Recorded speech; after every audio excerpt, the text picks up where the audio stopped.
विभाजित करती थी, जनता, मर्दाना और जनाना। रंगमहल से होते हुए बाजारों के मध्य से बाहर चांदनी चौक की ओर जाती हुई पूर्वी पश्चिमी धुरी जनाने को मर्दाने से अलग करती थी। उत्तरी दक्षिणी धुरी और पूर्वी पश्चिमी धुरी दीवान आम में एक दूसरे को परस्पर विभाजित करती थी। उत्तरी दक्षिणी धुरी शाही भवनों को सार्वजनिक स्थानों से अलग भी करती थी। कहा जाता है कि किले में शाही घराने के लिए कई बाजार थे। इनमें से सबसे आलीशान था छत्ता बाजार।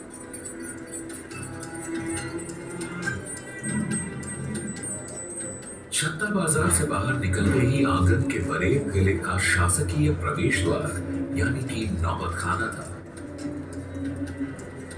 नौबत खाना से होते हुए दीवाने आम के दरबार में प्रवेश किया जाता था। यह वह दरबार था जहां प्रजा शहंशाह से मिल सकती थी।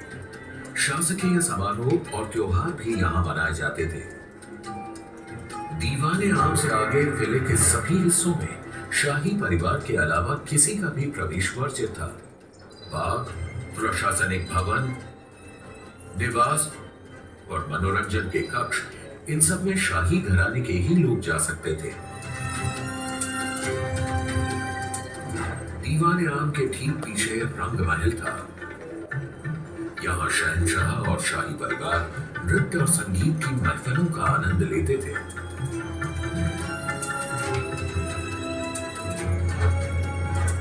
रंगमहल के बाईं ओर खास महल था जो बादशाह के निजी आराम और मुलाकात का महल था। इसके आगे दीवान खास था। यहाँ शहंशाह अपने मंत्रियों से दरबार के मामलों पर परामर्श किया करते थे।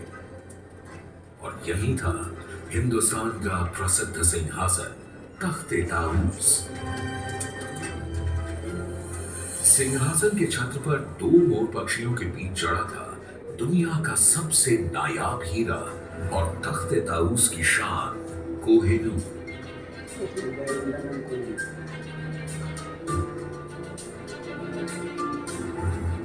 बादशाह के निवास के बगल में खूबसूरत हमाम था जो खास शाही परिवार के आदमियों के लिए था।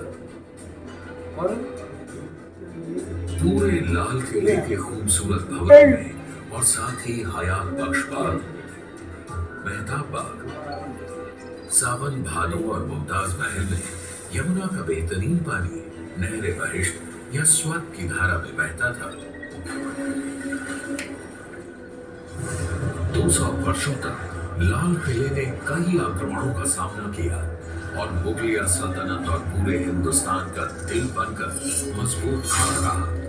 लेकिन 1857 में अंग्रेजों ने आजादी की पहली लड़ाई के जवाब में किले पर धावा बोल दिया। किले की लगभग 80% इमारतों को नष्ट कर दिया गया और उनकी जगह ले ली अंग्रेजों की बैरकों ने।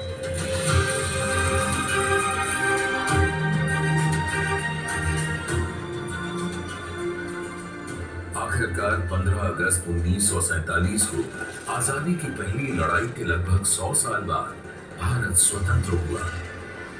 इस ऐतिहासिक अवसर पर लाल किले की प्राचीर से देश के लिए तिरंगा फहराया। तब से आज तक हमारे देश की एकता का प्रतीक बनकर यह लाल किला गर्व से खड़ा है।